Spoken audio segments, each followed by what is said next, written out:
Good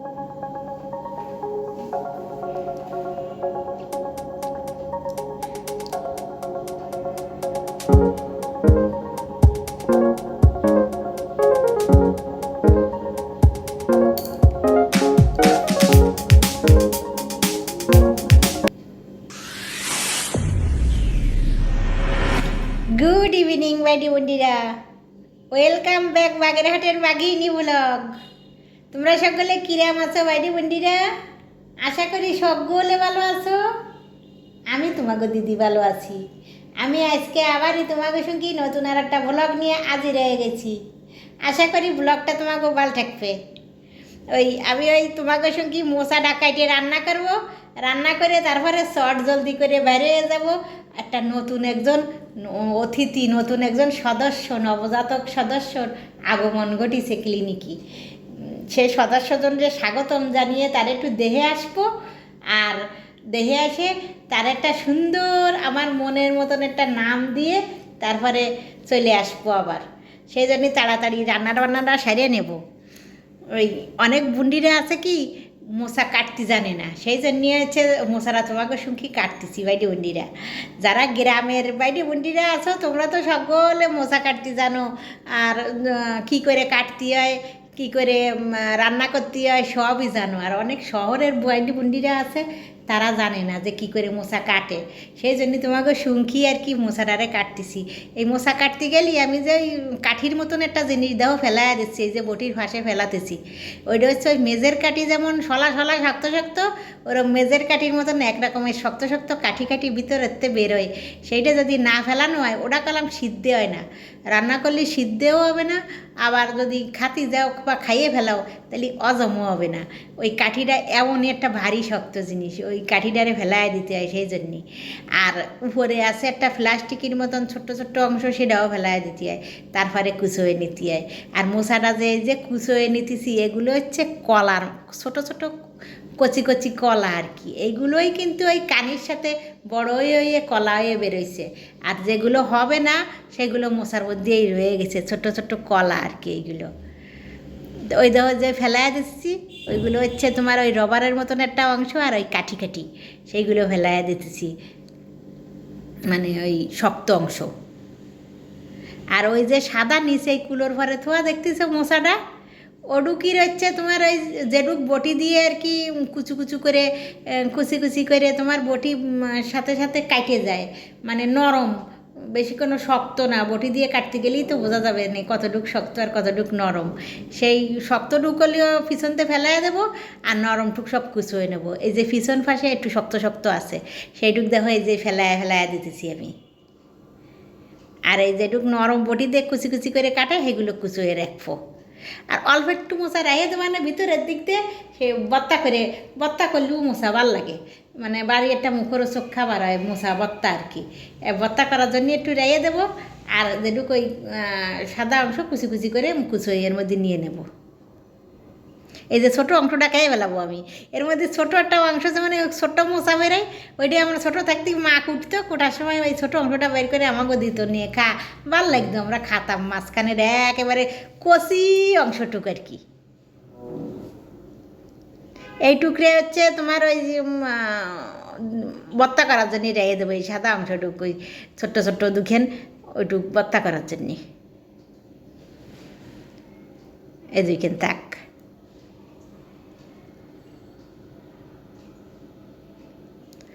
এই মশা কিন্তু বাইটি বুন্ডিরা মানে আর কি অনেকে আছে নখ কালো হয়ে যায়, আতে কষ হয়ে যায়, সেই জন্যই কাটতে চায় না। একটু সরিষার তেল মেহে নিলি তাহলে কিন্তু সেরকম হয় না, কালো দাগ উঠে যায় আর কি সাবান দিলি। এবার আমি চট করে রান্না করে ফেলাবো মশাটা। রান্নার তেল দিয়ে সাদা জিরে ফোড়ন দিয়ে আমি আলুকে এখানে ভেজে নেবো আগে। আলু কুচি যার পছন্দ হয় সে দে, যে পছন্দ করে, আর যে পছন্দ করে না দে না। আমি আবার একটু আলু কুচি দেবো। আলু কুচিটা সিদ্ধ হয়ে ভাঙা হয়ে মাখো হয়ে ওর সাথে মাখা হবে না, সেই জন্যে লবণ, হলুদ, শুকনো মরিচের গুঁড়ো, ধনে জিরের গুঁড়ো, তেজপাতা আর একটু সর্ষের তেল, এই দিয়ে ভালো করে মাখায় নেব। এই মশলা দিয়ে সরিষার তেল দিয়ে যদি মাখায় নি মশাটা, তাহলে এবারে ওই যে কষ যে ভাবটা, ওই ভাবটা কেটে যাবে। আর জড়ানো জড়ানো ভাবটাও থাকবে না নে। এই দেখো জড়ানো জড়ানো ভাব নেই, এখন কষকষটা কেটে গেছে।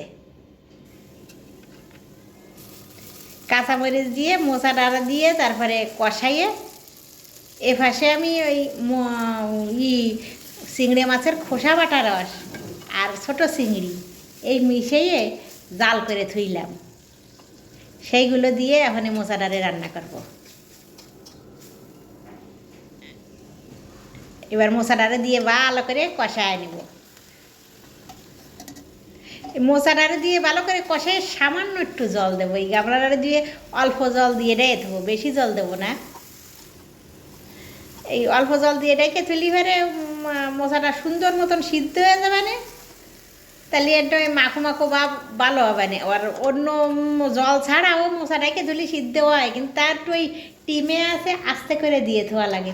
তারপর আপনি টাইম কম, সময় কম, বাইরে বেরোবো, ক্লিনিকে যাবো, সেই জন্য আমি একটু জল দিয়ে রেখে দিলাম, তাড়াতাড়ি হয়ে যাবে না।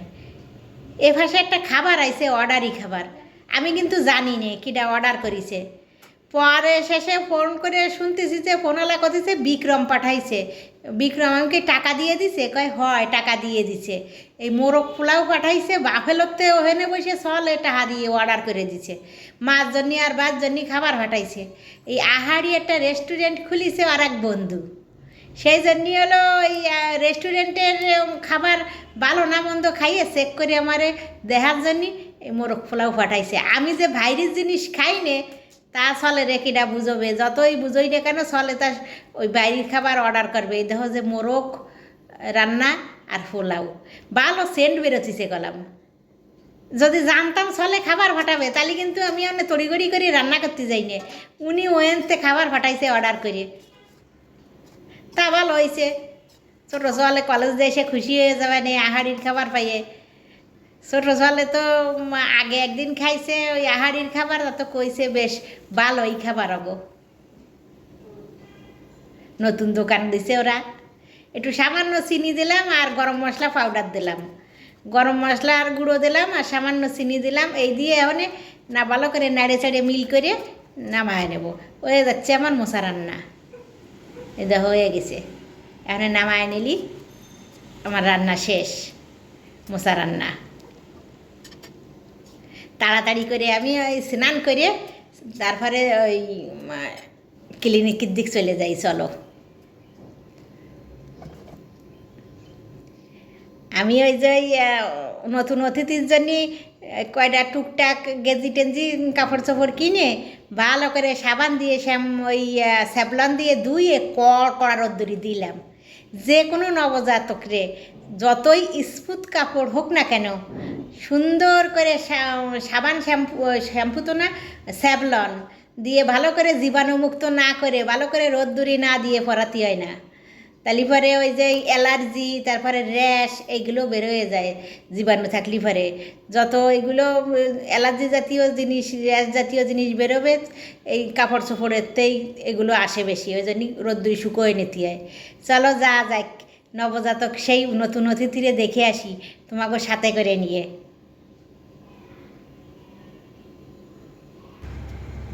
এই দেখো রাস্তাঘাট কিরম ফাঁকা, এক শুক্র শনি ছাড়া প্রায় দিন হচ্ছে হরতাল অবরোধ থাকে, সেই জন্য এরকমের রাস্তাঘাট ফাঁকা ফাঁকা। প্রাইভেট কারও তেমন নেই, অন্য যানবাহনও তেমন নেই। আমি ওই সিএনজিতে করে, এই ক্লিনিকটা হলো মোহাম্মদপুরি ওই মা ও শিশু রিসার্চ সেন্টার, ওই জায়গায় শুধু ওই মা শিশুর সেবাই দেওয়া হয়। আমি চলে আইছি প্রায় সেই জায়গায়, এই সামান্য আর অল্প একটু গেলেই আমি সেই জায়গায় চলে আসতেছি মোহাম্মদপুরি সেই রিসার্চ সেন্টারে।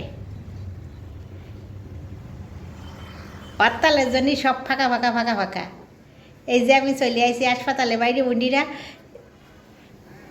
চলো এবার উপরের দিক ওঠা যায়, সেই মানে যে জায়গায় আমার সেই মানে নতুন অতিথি আছে সেই জায়গা চলো যা যাক।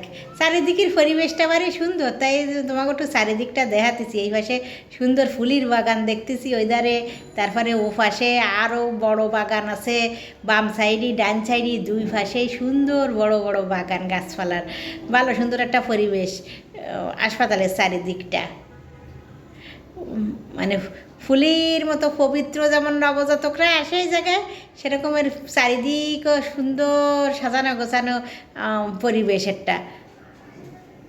আর আজকের আবহাওয়াটাও ভালো আছে অবশ্যই, বেশ সুন্দর রোদ্দুর টদ্দুর উঠিছে। এই যে কল্যাণালয় দেখতেছো, এই কল্যাণালয় আর ওই পাশে মমতালয়, উপরে আরও আছে, এগুলো ওয়ার্ড।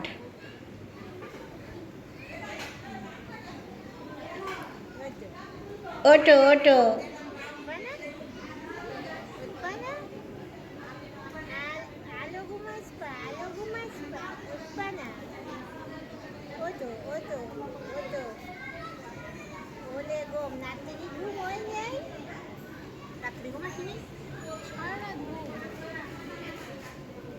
ওর একটা নাম রেখে দেবো আমি,